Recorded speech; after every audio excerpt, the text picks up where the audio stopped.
Hot D, Rob, it's over. What are we going to do for like a year or two now? It's going to be 2 years for the Trops. I think it's going to be 2 years for the Hot D too. Jeez. I'm going to read a book or something. I'm going to kill myself.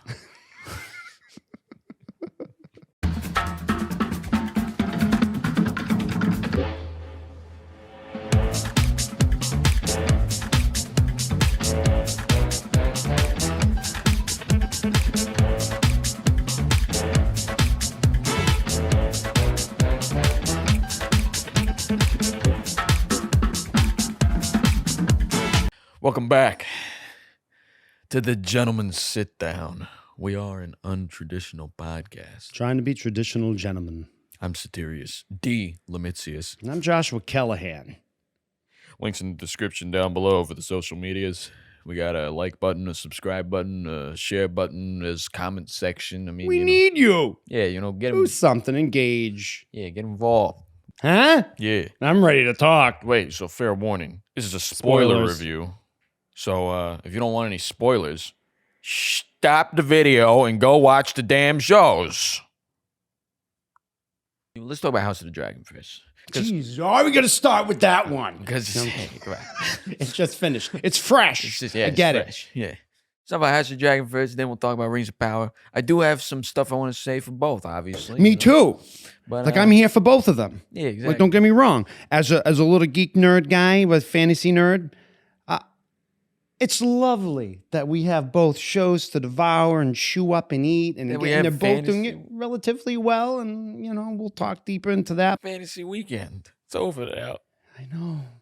Friday and then Sunday. Sometimes you wait. I was on vacation for a week and I had several to watch back to back. Man, I had a nerdgasm. House of the Dragon. I think House of Dragon.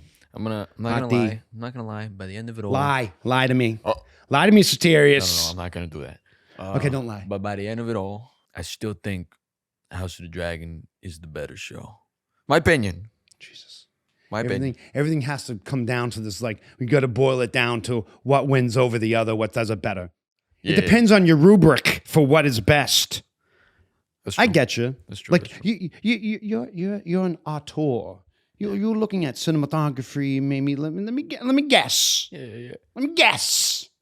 You're looking at it all together combined in terms of the feels, maybe the acting into the way the camera works in cinematography and what's doing that better. It's funny you say that because while we were watching the last episode, hilarious. my buddy and I, we were talking about how they did certain shots. So yeah, you're right. I am breaking it down. You know what like that does when you're watching something? Takes you right out of it. No, it doesn't. It does. Keeps me in. I'm immersed. I don't want to know why I'm so engaged. Fool me. I do think House of the Dragon. I think it's written better. I think it's shot. The use of shots and like how they use the focus and like stuff like that. Fuego. That's Spanish for fire. It's on fire. I get it. Yeah. I'm using I think my the Duolingo. actors, yeah, and the actors. I think in Hot D, there's just a lot more. They have a more talented cast. Not that the Rings of Power cast isn't talented. They're talented people. They're great actors. But I'm just saying, I just feel like Hot D, that cast is just, I don't know, they blew me away. Like Emma Darcy as older Rhaenyra, love her. Fuego, she's amazing. And of course, Matt Smith, he's legend. He's a legend. I didn't know anything about Matt Smith until I saw this show. And now that I've seen his Daemon Targaryen, I want to be Daemon Targaryen. Yeah.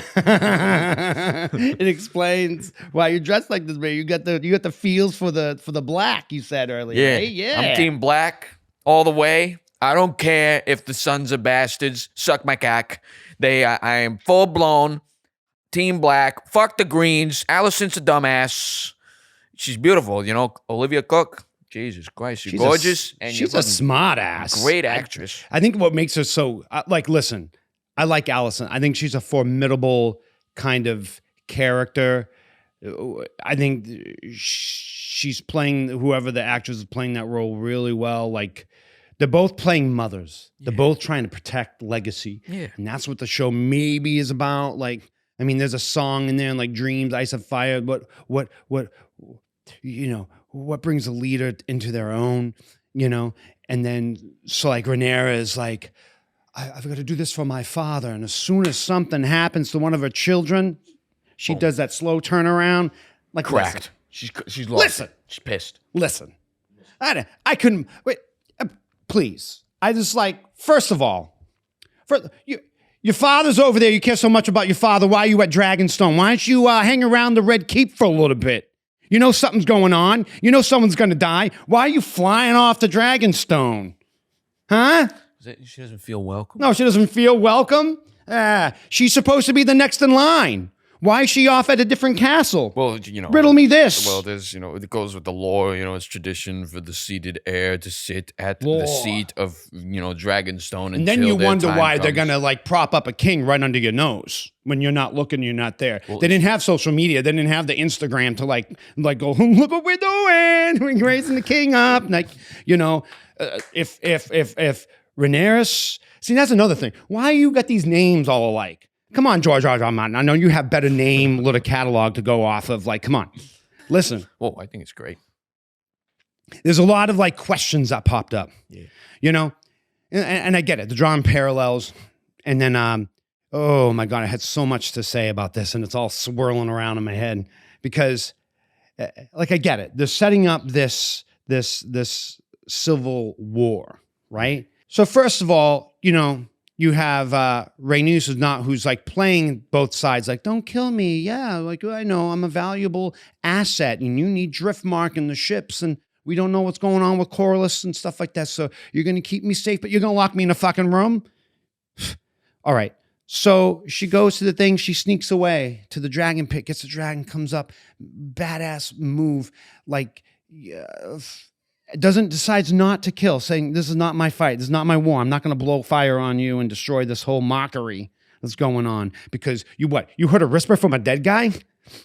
But the oath was taken in front of everyone with the Iron Throne, reinforced by the Phantom of the Opera Viserys coming out, crawling out and dropping the crown again and Daemon in front of everybody saying, I'm here to reinforce the oath you took. What are you doing? My firstborn daughter is the next in line. Boom, bada bing, bada boom. And then all of a sudden, we're supposed to believe Alyssa goes, poof, when the guy dies, like, I survived.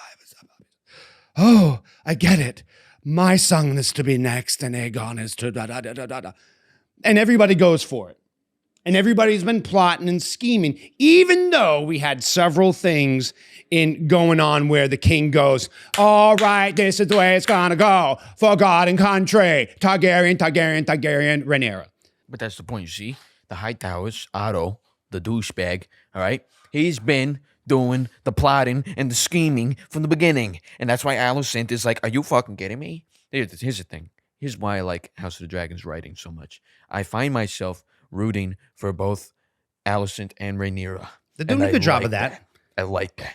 Because, it's fucking, and they're grounding it. Game of Thrones, George R. R. Martin, the way he writes his stuff, he always likes to ground it in as much reality as he can, right? And that's what the show's trying to do. I mean, at the end of the day, it's a fantasy. It's not really grounded in reality, but they're trying to make it as realistic as they can. My point that I want to make is how they handle subtlety with the epic. In other words, you have the epic scope of, like, when they show that painted table and they light it up, yes, bring me in.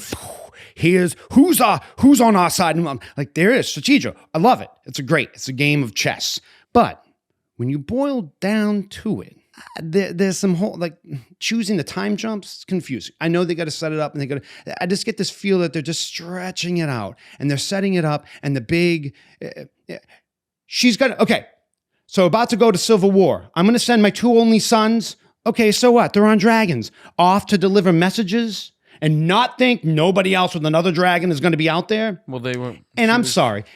How can Arax, the fastest dragon, not get away from that? Like, so he leaves. Aemon's still in there. He's not the He has to walk out the battlements and still climb up that big ass fucking Godzilla-looking dragon that's bigger than the parapets.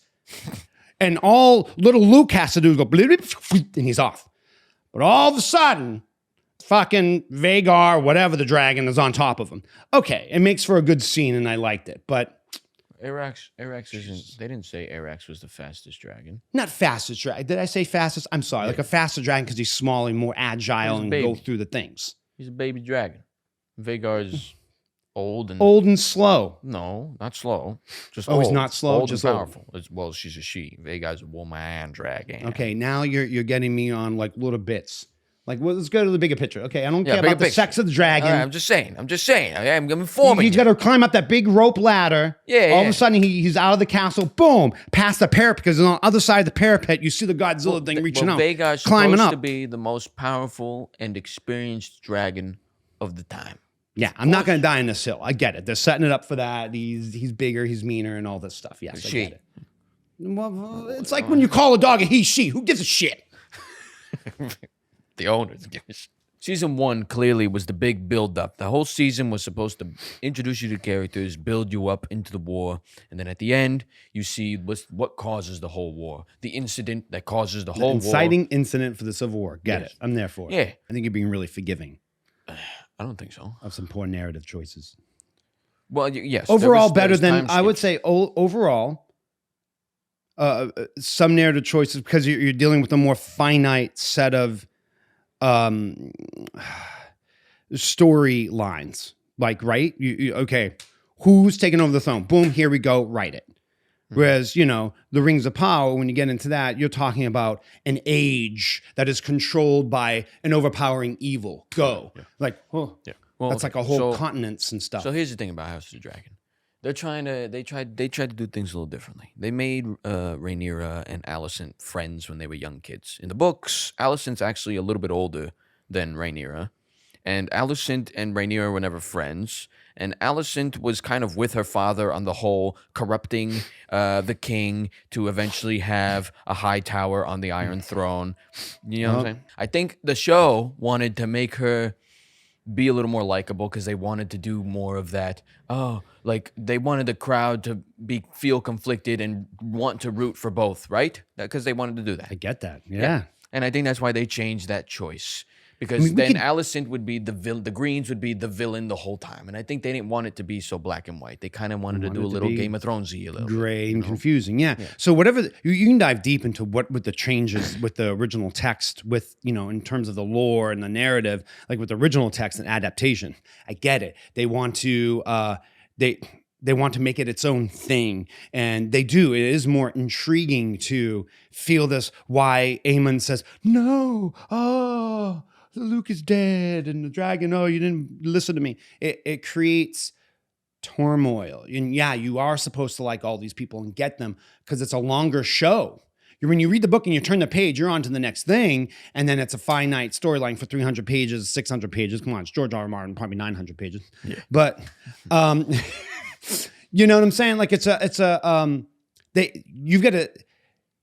you've got to enjoy being in these characters, with these characters for an hour-long episodic story. So you can't hate them right out the gate. Yeah. You can't hate Rhaenyra. You like Rhaenyra, but then, you're disappointed because she has, bastards, and maybe she didn't do that right. And it's a little bit too obvious that they're not Lenore's son. Laenor's, yeah. Laenor. These names, freaking, I usually like names, but it was tough this time. I don't know why. Maybe because it was 2 shows worth, because I don't know the trop names either very well, except for anyways. So, listen, so you can dive deep into why they made changes, specific changes, and I get it. Like, I'm glad that I can still root for Alicent, how smart she is, and get her position. Like, I get it. And then Hightower is the one ultimately plotting and planning over despite what happens in that throne room with Viserys on the throne. Mm-hmm. I don't know. And it gets me frustrated. And at the end of the day, HBO wants that. They want you to get a little bit hot and bothered, and they want you to get a little bit excited when you see foot fetish things go, that's weird. Yeah, weird. What is that? It's really weird. Watch a baby be miscarriaged on screen while she's talking to her kids, and then all this shit's happening. listen, you're next in line. If anything happens, go. Get out. Like, I mean, what are we watching? Is she possessed? Like, what? I mean, I saw it I as get like, what we're watching, but yeah, like, you know. I saw it as like, the dead baby is kind of like, the dying of House Targaryen and stuff, God, you're yeah. kidding me. Yeah. It's symbolism. Yeah. Of course it's symbolism. And evidently, like, I don't know, there's characters that were supposed to show up and people are mad. Like, I'll go, like, try to understand after I watch the show. See, regardless of what was changed from in the adaptation from the book to the show, I want to take the show at face value. Same thing in The Rings of Power. It's based on a lore that already exists, and people are mad because of the changes to the lore. That, well, I mean, I don't They did more necessarily change. know the history of Middle Earth. I barely know the history of Earth. Like, like I'm just trying to, like, I get it, but that makes it, knowing that there's world building and there's depth and there's history, makes it more interesting that these are built on real events or these, real stakes.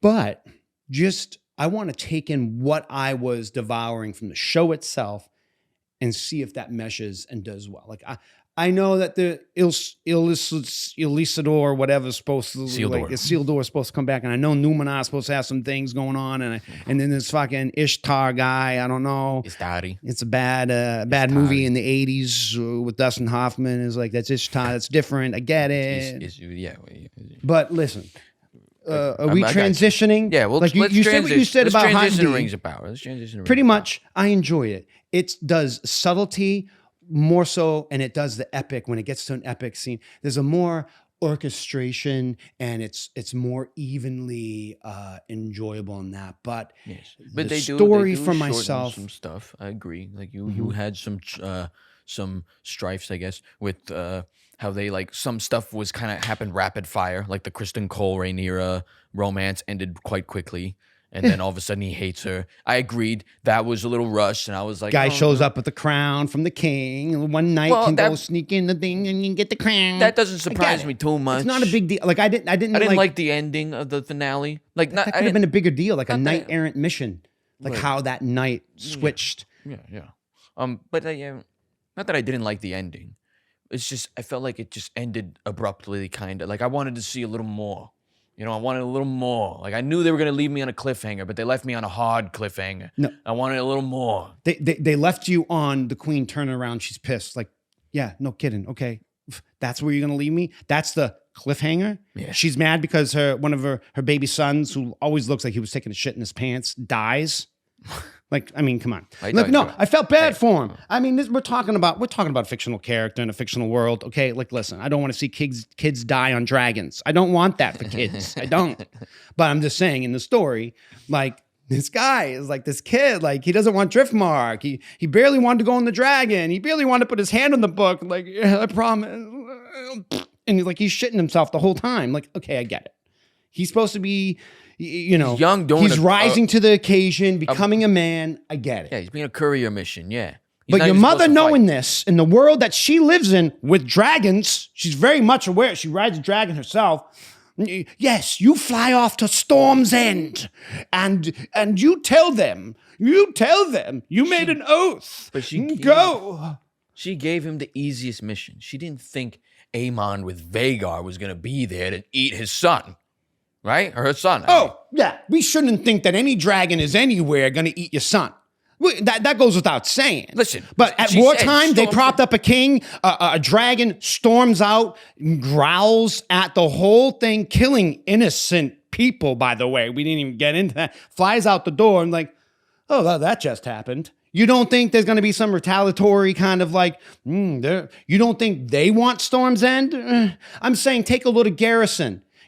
Do the Ravens, but have Daemon go to Storm's End. Have Corlys or Rhaenyra or Rhaenys or Jacaerys, who is older, have him go to Storm's End and Daemon go to Winterfell and stuff. But I get Jacaerys is going to the Vale and the Winterfell. Yeah. what? He's got the I get harder why mission. Daemon shouldn't go to Vale, but Jacaerys should go to Vale because, people don't probably like Daemon. They think that they killed the wife, the yeah, ex-wife. the horseback. Yeah. But, have Daemon go to Winterfell or have somebody else. They have 13 dragons? They talked about 5 people, 6 people on dragons or whatever. Have one of the other ones. Why are you going to send...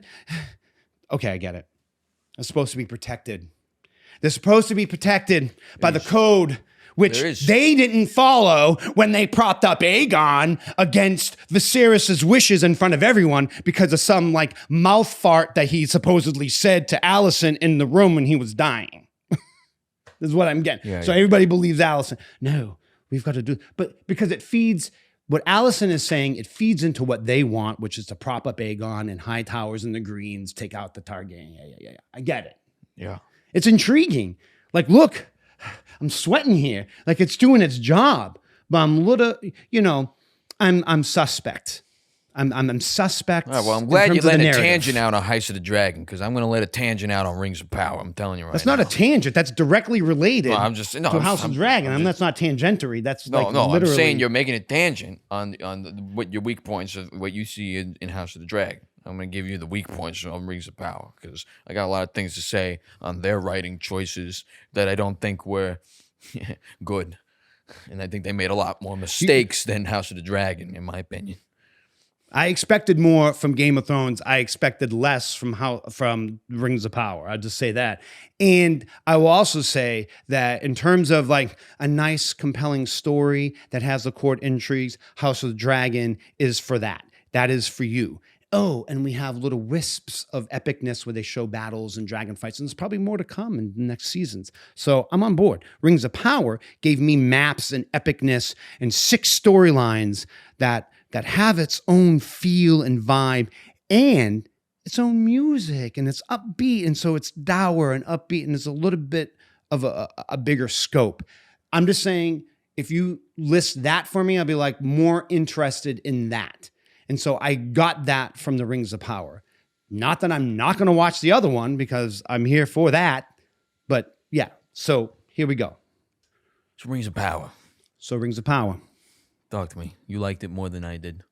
Not that I didn't like it, but you liked it more than I did. I don't know. I guess you're saying that, so I guess maybe I did. Listen, I'm more excited about, who's this guy? He came from a comet. Who's the big bad and evil? Oh, he has an avatar. He moves around. He takes the faces of people. Oh, there's this mystical world of Numina or something, or not mystical, just this place. And then we all know certain things. We all know the Southlands is Mordor. We don't know how it changes, right? And then they give us that in the first season. We don't know Galadriel, how she we don't know much about her history, and she's very much a young elf making a lot of mistakes, and she makes mistakes as opposed to the perfect person being that we see in the Lord of the Rings. Oh, that's another thing. The Lord of the Rings movies, probably, if you describe it and set it up on paper, should never have happened, but it did. Against all odds, we got the Lord of the Rings trilogy movies, delicious, delightful, and a meal to eat. They, with the Rings of Power, did what they could to make it seem like a piece of that fabric, though not the same exact thing. I thought so. The feel of getting me into it with the troll, and she does the mission to find out. I'm talking about Galadriel, to find out what the big evil is, where's Morgoth, and who's Sauron.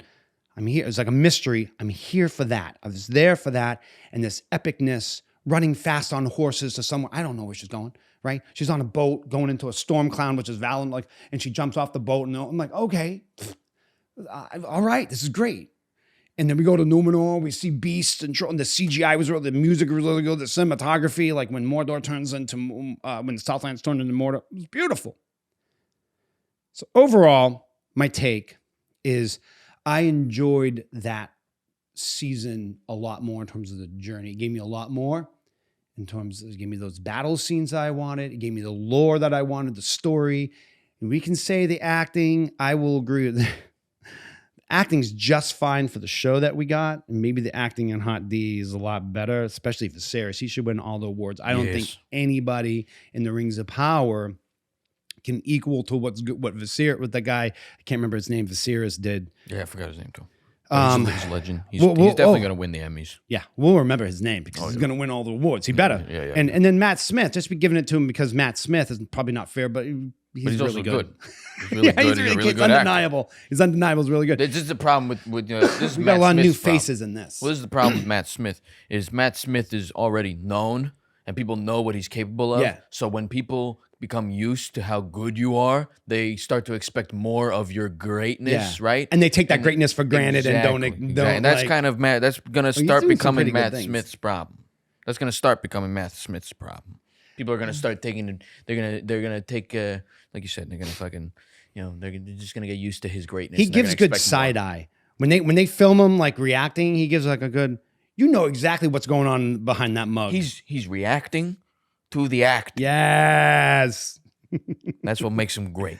Like, listen, I'll tell you who I like. I like Galadriel. I like Elrond. I really love the dwarves in this show. I really love the dwarves. That whole scenario, Khazad-dûm. You could do a whole show on Khazad-dûm, and I'm here because of the name alone. Khazad-dûm and Mithril? Get the fuck out! I love it. Give me some more of the caverns of Khazad-dûm. But a Balrog? Oh, Mithril? What? Like, I don't know. I'm loving it. And then you have the court intrigue in there. You have the king and the prince and legacy and da-da-da-da. No, it's like he's being conservative and the son wants, no, I want to go get the Mithril. I'm here for it. I love it. The dwarves are probably, they have the strongest, I think, storyline of that first season. And the Hartfoots, like, they're adorable. It's they're it's okay. an upbeat. Well, no, listen. You got all this dire people going to war, the big bad Morgoth, and then you have these cute little Hartfoots, okay, that whole storyline wouldn't be interesting if it wasn't for the unknown man that's supposed to be a mystery. Who is Ithtar? Yeah, it's Gandalf. It just says wizard, doesn't say Gandalf. You know Gandalf. what I'm saying? He said the He's thing. He said the thing. Follow with your nose. Only Gandalf. Yeah, said that. and he did the thing with the face and the whole visual look just like Gandalf. I get it. He's Gandalf. A lot of people are They didn't mad fool because it doesn't anybody. follow the lore of Gandalf. Like, Yeah, because I don't know the lore of he's Gandalf. supposed to come in the third age, not in the second age before the first war. Yeah, we don't. Okay. The first war of Sauron. Look. All right. You're talking about made up. You're talking about made up thing. No, I'm gonna still react. Go ahead. All right. No. I'm just saying. Like, can I say something? So here's the thing. Here's the thing with the. I'm excited about all this. Look at my nipples are hot. No, I get it. I'm letting you express. Okay, I'll let you express. But Tit for tat. if that. So here's the thing about Rings of Power that I have a problem with. It's not really a problem because I thought it was kind of cool in the beginning, but then as the show went on, I was like, why did they make this choice? And they choose to kind of make the story revolve around Galadriel. And he's like, it's all Galadriel's fault, and Galadriel. And I'm like, okay, all right, that's cool. Like, I get to see young Galadriel, but then, like, as it went on, I'm like, she just keeps being this, like, quick to anger, rash elf, and I'm like, I'm kind of, I'm not with it anymore. Like, I'm not with it anymore. I'm sick of it. Like, I wanted to see a little bit more growth. And I didn't want it to be that extreme because I don't feel like Galadriel would have ever been that extreme the way they made her. Also, Even a young Galadriel, like two ages. I mean, she young spans Galadriel. 3 ages, Yeah, right? I know. She fights Morgoth in the first age, and I guess evidently triggers everything in the second age, and then in the third age, it's her like. Yeah. But I'm the elves making are up for supposed it. to be these angelic beings. They're supposed to be pure in nature, And she's kind of not being that. And I get it. They're trying to, make it interesting, and then it's like, they also want Galadriel to be the central focus of the story because, they have the, like, female power, and I'm Like all what for she says to Andar, like, I'm going to kill everybody and watch them. I'm like, oh my God, Galadriel, you're so. yeah, that's not that's you're pretty much asking for Sauron to come back, which I know they're trying to do that on purpose. And then you're rooting for Andar in that moment. Like, Yeah. he just wants a little village for the orcs so they don't become slaves. Like, yeah. whatever, they're orcs. Yeah, but here's my problem. Okay, this also kind of throw back to House of the Dragon real quick. I think they did the female power thing real good. I think that was best way you could write it. I feel. Do you think that when they outlined it, it's like, how are we going to handle the female power thing? No. I'm just saying that the woman who wrote the Rings of Power series wanted to have those messages in her story, and I'm saying, I'm gonna critique it. okay? Because I'm a viewer and I'm a nobody, and I feel like critiquing it. All right. I know, but So- you're not shelling the whole thing in the female power thing. Of maybe they're No, just I'm not showing us- shelling it in just that. I'm just saying that's a piece of what made me get a little bored of Galadriel, is because I feel like they didn't do it well. They just kind of made her this, and like they're trying to show that she's bad, because I know what they're trying to do. They're trying to show this overall arcing growth of Galadriel. I just feel like you're doing too much. Is all I'm saying. You're doing too much. You're making Galadriel too much of a fucking bitch. All right? That's my problem. Okay? And also, the Rings of Power are built by Celebrimbor. Okay? The story, in my opinion, should have revolved around Celebrimbor, because he's the one that the construction of the rings is a tragedy, and it's Celebrimbor's tragedy. Okay, for those of you who haven't read this, the lore, it's Celebrimbor's tragedy. He's the one that gets manipulated by Sauron. He's the one that builds the rings. All of a sudden, realize they built the rings backwards. I believe in the show they built the elf rings first. I'm pretty sure. Yeah, they did out of order. People are talking about how they changed the lore. I'm like, Yeah. hey, just take what you've seen. You haven't seen the rest of it. Maybe there's other things going on. We don't know. Well, this is why people have a problem with it. Like, 'cause, like I'm trying to tell you, They want everything at once, and they want to go give it to me all at once, instead of taking it like, we got more story to tell. No. I don't think so. This is what I, because let me explain. Okay, so like I was saying, it should be Celebrimbor's tragedy, in my opinion. I think the show should have revolved, if they were going to revolve around an elven character, it shouldn't have been Elrond, it shouldn't have been Galadriel, it shouldn't have been whatever the fuck the king's name. I forgot his name all of a sudden. It should have revolved. High King? The High King, yeah. All right, it should revolve around Celebrimbor and his tragedy. He gets manipulated by Sauron. He builds the first 9 rings of men and the 7 rings of dwarves. And he realizes, oh my God, I made a mistake, and Sauron is, building this one ring to control them all. How am I going to combat this? I build the 3 rings of the elves to combat it, right?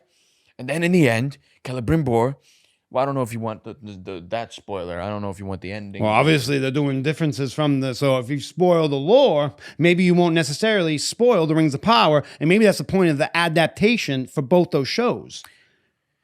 So you don't feel like it's Yeah, I get it. spoiled. They're trying to subvert expectations. Yeah, they're trying to do the whole Ryan Johnson problem, and this is what caused Ryan Johnson to have a problem with Star Wars Episode 8. That's what they're doing. Like, how can we make this like Ryan Johnson's The Last Jedi? Well, we'll do everything backwards. I don't think they're doing that. Well, it's definitely in their head. They don't want you to expect what's happening. They're subverting expectation. I agree. The whole Halbrand thing. Here's the thing about Halbrand. We knew he was Sauron from the beginning. We knew he was It's not a Sauron from the plot beginning. twist. Yeah, we knew he was Sauron from the beginning. But I wanted to believe so hard that it wasn't him, and they were just using him to like throw us off. I was like, no. They're just trying to throw us off, because in the end, Sauron's gonna appear as his elven form. I don't want to say his name yet, because maybe in the second season when Sauron comes back, I don't think he's gonna come back as Halbrand. He's probably gonna come back as his elven form. Or was he Galadriel in the last scene, which is what I think. I don't think so. But you don't know. No, we don't know. think Yeah, so. yeah, we don't know. But you also see, Still intriguing. You also see Galadriel, because there's the dagger theory. But you see Galadriel has the dagger on Halbrand's neck at the end, and then she falls in the water. She wakes up, the dagger's still in her hand because she had the dagger on Halbrand's neck at the end of the fucking I'm not talking about the scene. dagger. I'm not talking about the dagger. I'm talking about she kills them to make the rings. Yeah. Let me finish. She's talking about taking them to the 3 rings. Yeah. He wants to She's make one. building the 3 No, rings. make it 3. Yeah. She's Ends building up the 3 doing rings. what I'm getting Sauron there. wanted in the first place. I'm getting there. Well, get Okay, there. the fucking dagger, holding it. No, yeah, she's still a dagger. It's Galadriel. She builds the fucking rings, and you see Halbrand marching to fucking Mordor at the end, and he's still Halbrand. Okay, pulls When the did you hood see off. that? You see it at the fucking end. The I mean, I fucking missed that exploding scene. volcano. I was like, where did Halbrand go? Yeah, exactly. Halbrand left. He escaped. He's Sauron. Galadriel's Galadriel. End of the day. So. This is what I just feel like it's not as fucking clever. It's not as cleverly written as House of the Dragon, okay? Because by the end of it, it ended up just being Halbrand. And I'm like, are you kidding me? And then they try to throw you off with making Gandalf seem like he's Sauron. And it's like, are you kidding me? Like the second she was like, Lord Sauron, I'm like, this is clearly a fucking bullshit hoax. And then what did it end up being? It's a hoax. Gandalf's like, I'm an Istari. You are from the dark Shadowlands. Go back where you come from. I don't know why he sounded like that in my head. Because when you get angry, you do Arnold. Yeah, well, yeah, sure. And fucking... Loud. I'm Istar. Yeah. We're the lands of ruin. Istari, yeah. And it's fucking. It's what am I saying here? It's fucking. It's just. It's too. It's not clever. It's I not like what you clever. said about that. You're right. Okay, Game of Thrones or House Hot D, whatever. Oh, trying to be a little bit more clever.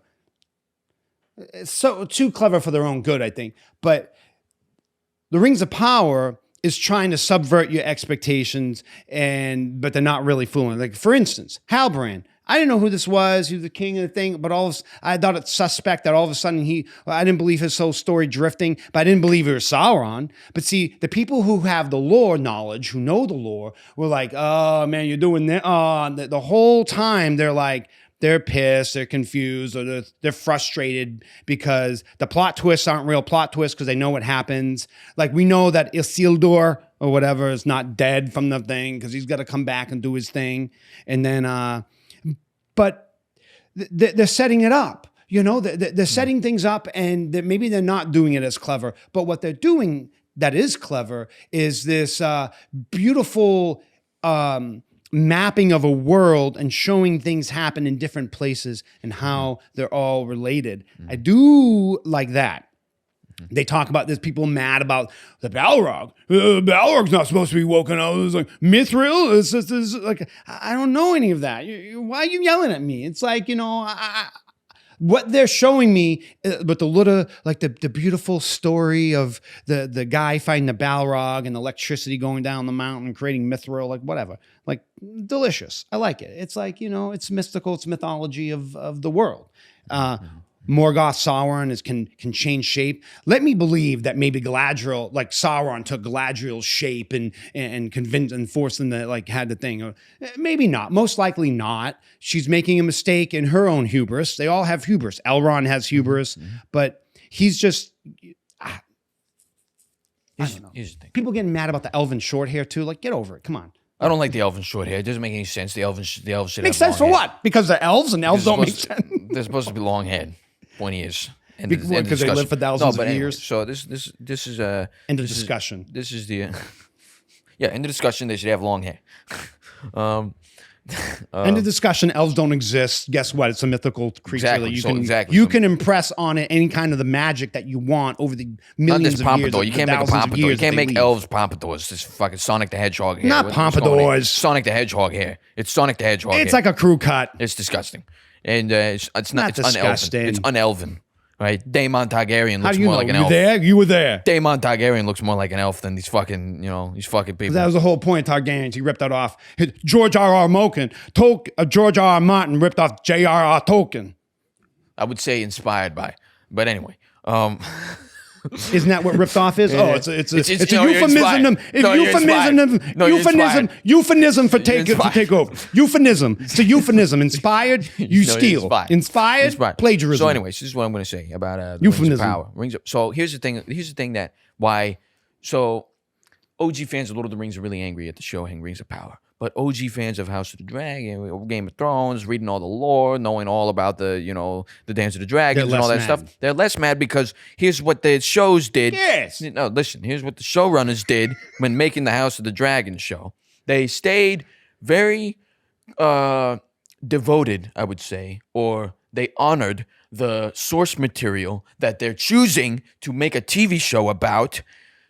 They stayed very close to the source material. Okay. They made subtle changes, like making Alicent younger, making her similarly aged to Rhaenyra, making them friends, right? Okay, and then they changed little subtle things, like the way the battle between Lucerys and Aemon goes, where it turns more into an accident rather than Aemon going to kill Lucerys and rip his eyeballs out and throw him and send him as a message to his, the way the lore is, okay? Okay. But here's the thing. Rings of Power changed way too much. They're trying to make their own show out of the source material that they're stealing from. And that's what makes people... No, I'm not done yet. This is what makes... No. I wouldn't say not adapting. A euphemism. I wouldn't say adapting. Because they're changing the whole source material. Okay, they're making everything backwards and twisty turny and boom, boom, boom, and Halbrand and Gandalf's here now and wake up together, wake up the Balrog. He's Durden's Bane. Yeah, remember? But he's not supposed to wake up yet. But we're gonna wake him up now, which honestly isn't that bad of a change if it was just one of the subtle changes that the show would have did if they stayed more loyal and honored more of the source material than Rings of Power ended up doing. Rings of Power changed things way too much, and that's why the OG fans who were looking forward to this TV show. OG fans. Not done yet. Oh, okay. You got more? Yeah. These All right, OG fans were sitting here waiting for this TV show to come out, excited because they knew the lore. They're like, I can't wait to see this come to life in a live action show with a $750 million budget. This fucking CGI is gonna be out of the plane. It wasn't beautiful. Hold on, it's blow Didn't my sound beautiful. It does blow. It is beautiful. That's not my point. Okay, let me get to the point. All right, Jesus Christ, this fucking show, these fucking things blowing up, big budget. Holy shit.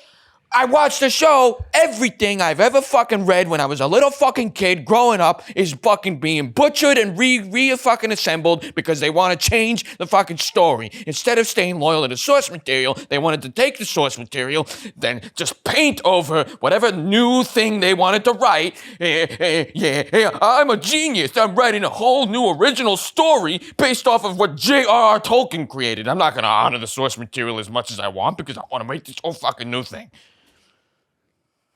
I got that point. I mean, you said that at the beginning. They're not, the OG fans are mad because they're not adapting the lore as true to the original source material as the other show, whatever. But my question still remains, like, what is the source material of House of the Dragon? It's a book. What's the source material of the Rings of Power? Footnotes and appendices and well, what? It's kind of the same thing. Source material for House of the Dragon. They kind of have these like short, like fucking histories of what happened. So it's like the same thing. But the House of the Dragon is an actual physical book you can read from beginning, middle to end. Yeah, but it's not. So it's Fire and Blood. Fire and Blood. That's the name of the book. Sorry, George R. Martin. I hope you make Blood, a lot of money off it. I'm sure you already have. Yeah, he has. But anyway, so Fire and Blood is a book written, and it's written in the fucking perspective of a maester during the time of which A Song of Ice and Fire takes place, or something like that, maybe a little before that. And he's writing the histories of the Targaryens.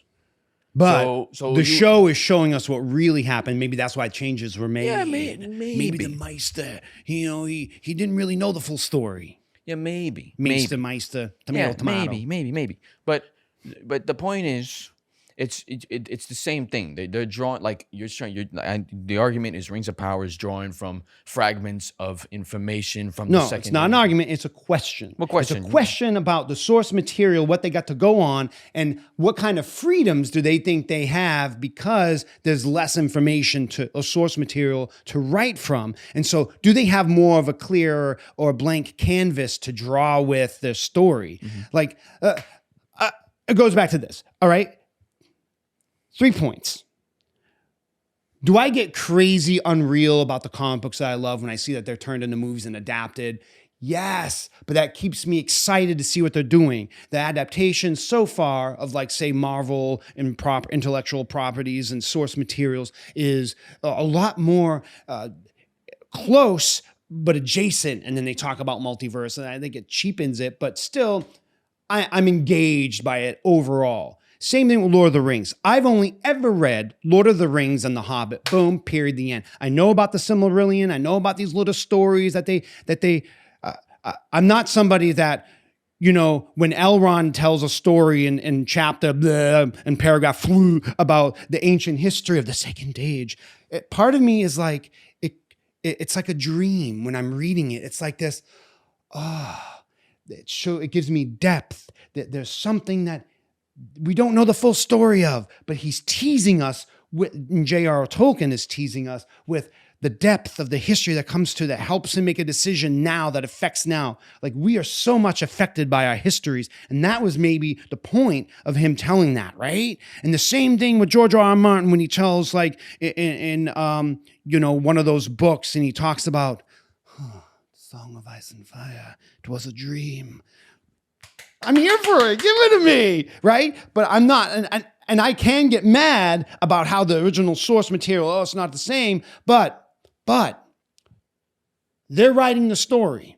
They're showing it to you on the screen and they're bringing it to life. I applaud that more than having it sit as original source material. So you have to let go of the source material and I know it pisses people off. I know it pisses, they want to believe, but I read this and making this untrue. Like, no, be open-minded to a different perspective. See where the journey goes if you like everything else around it. The performers, the actors, the CGI, the narrative, the cinematography, all those things are meshing. Then maybe go on for the journey. Maybe go along for the ride. You're telling me, based on your reaction, you're more on the ride of House of the Dragon, which I totally get, than you are on the ride for The Rings of Power. Like, I get it. But are you going to watch both? Maybe. Maybe? I am. Without a shadow of a doubt, I'm here for both those stories. Do I like one? If you nutshell it and tell me about, am I going to like one of the? Yeah, I'd be more curious about the Rings of Power if someone were to describe it to me than the court intrigue of legacy in a civil war in a warring house. Like, it's still fascinating and I still want to see it. I'll watch both and I'm happy to. I'm happy to have my eyes peeled upon both. I haven't been totally thrown. I just think a different perspective is kind of it's I think it oversimplifies what Rings of Power did. It wasn't just a different perspective on the source material. You want to be more clever with it. No, they changed a lot of what happened in the source material. They changed it or they rearranged it. Yes, they did too much is what I think. I think that's the problem that the older fans have. Me, I have a little bit of a problem with it because I was expecting it to go somewhere.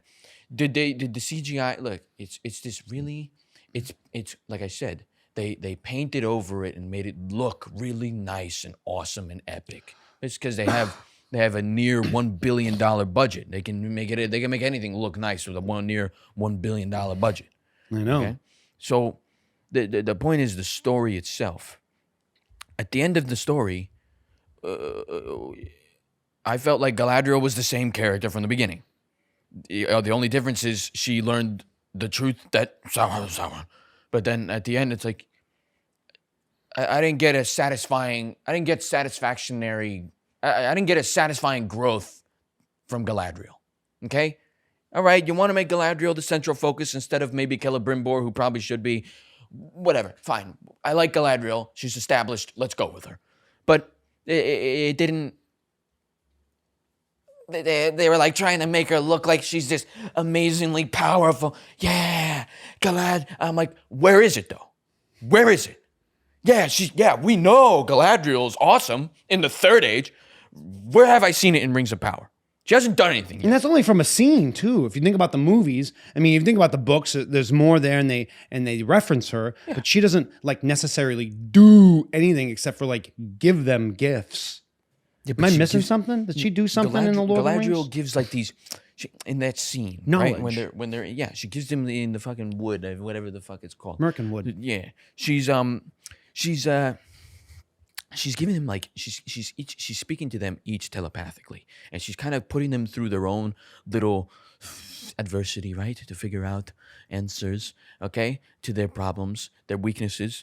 And she gives them gifts, yes, but those gifts linger in the story and saves them in important moments. And that's Galadriel's power. She's this angelic being. She knows what they need when they need it. Exactly. And she's this angelic being with much wisdom, and she delivers to them. Okay? Now, I'm not expecting Galadriel in the Second Age in this type of TV show, the way they introduced her, to be that. No, that's not what I'm saying. But you don't expect her to be that. But I don't expect it to be walking that, on a ship in and slow then motion. Just that, and then just walk. Yeah, oh my God, yeah, I'm Galadriel. But Rhaenyra got her slow motion walk. Yeah, but Rhaenyra the same thing as like what Daenerys did in that. Like, yeah, but Rhaenyra already did. Tell the story. I don't want slow motion. Yeah, well, that's true too. But at the same time, Rhaenyra already did some cool shit, and it's like, I got you back. I'm with you. Yeah. You're pissed? Galadriel's solving You're pissed. mystery. I'm pissed. And she killed the snow troll. And a worm. Didn't she kill the worm? But I'm saying those things aren't like, they're not like, I know. They're not impactful to the story. They're just little cool moments in the story. Finding out the map and Numenor and riding out and being decisive. And she's a woman on a mission. And I get it. She doesn't really arc away from that. She sees what happens in Mordor, and that's a turning point for her. And then she sees Sauron for what he really is. And that's a turning point for her. But she still makes the mistake with the rings. And she goes into that room. She's still trying to lead the narrative. Maybe she's being too active and realize, I'm making a mess of it. We got to stay out of it and let the people get, and that's what she learns in the third age. Yeah, maybe she learns that in the second or third, fourth season of the show if they plan on doing that. But I also don't like that they make it all seem like it's all Galadriel's fault, Sauron's return. And I just don't like that. Because like, what? It's gonna happen anyway. The mad misogynist bartender from the Southlands is the one that changes Mordor. He's the one that runs away with the little key sword, turns it, and turns the Southlands into Mordor. No, yeah, I'm not talking about that. Misogynist guy Sauron. Yeah. who yells at Bronwyn or whatever. Yeah. He's a big. Who's he? He helps Andor. But I'm talking about fucking Galadriel. It's Galadriel's fault that Sauron returned and got so much power and got so influenced with Celebrimbor and Numenor. Yeah, but it's like I just don't like that. I just why is it Galadriel's fault? Okay, why like it's Sauron? He is the great evil. He's the deceiver. Yeah, we know he gets away with it up to a certain point. We know he does. Yeah. I don't know what else to say. That's I don't know. Those are the points. Hot D, Rings of Power. I think the finale, like I still want to know what the fuck is going to go on in Mordor. Still want who the Gandalf is, Istar, like Blue, is he wizard? What's the fucking place of who was with the pale ladies? Like I'm intrigued by that. I'm also intrigued by Khazad-dûm and the dwarves, what happens there. And the rings, well, the rings are built. I don't know how he gets power infused in them or whatever. And Sauron is a different looking person or something somewhere. Like I'm still intrigued by that. I'm still seeing what's happened next. Okay, the finale of Hot D. All right, you're going to go to war? I kind of already knew that. They killed your son. That's a big cliffhanger. Oh, shit's going to hit the fan. I already thought the shit should have hit some kind of fan before, but, Yeah. I'm on board for both. What are we going to say? What else are we going to say? I don't know. I don't know what else to say. I think we covered as much as we could. They're both thrilling. Yeah. Both fun. They both, obviously, you get emotionally involved. I think we covered what we could. Yeah. If you want to hear more, write in the comments. We'll make a second review episode, spoiler review. Maybe we'll go more deeper into the actual events of the show. Right? Maybe we'll do something like that. Right? Let us know. Get involved. What do you think? Come on, just write a comment. What do you think? Are you an OG fan? You mad at the law? I don't know. Yeah, you Tell OG me. fan or you just confused, all right? What's going on here? I'm just confused. What's going on I'm confused. I've been Soterius D. Lemitius. And I've been Joshua Callahan. We've been the Gentlemen Sit Down. Links in the descriptions below. There's a comment section. There's a like button. Ding subscribe. A bell. Yeah, subscribe. All that. Tell us what you think. Share with your friends. Share. It's a long episode.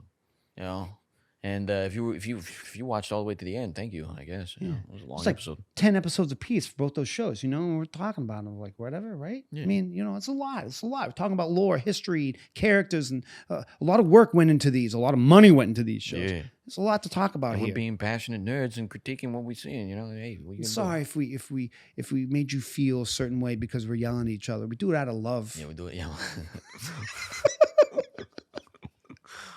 This is the point. It's the point of watching these shows and being nerds. Get you excited. If it doesn't get you excited and stir you up, what's the use of wasting your time sitting in front of a little freaking screen and looking at it? Exactly. Come on. Yeah, come on. What's the matter with you? You're gonna make it worth it. What's the matter with you? What's the matter with you? Don't you like something, anything? Yeah. That you're willing to fight for? You don't got emotions? All right? Anyway. We've been the Gentlemen Sit Down. We hope you have a great week. We'll catch you next week. Peace.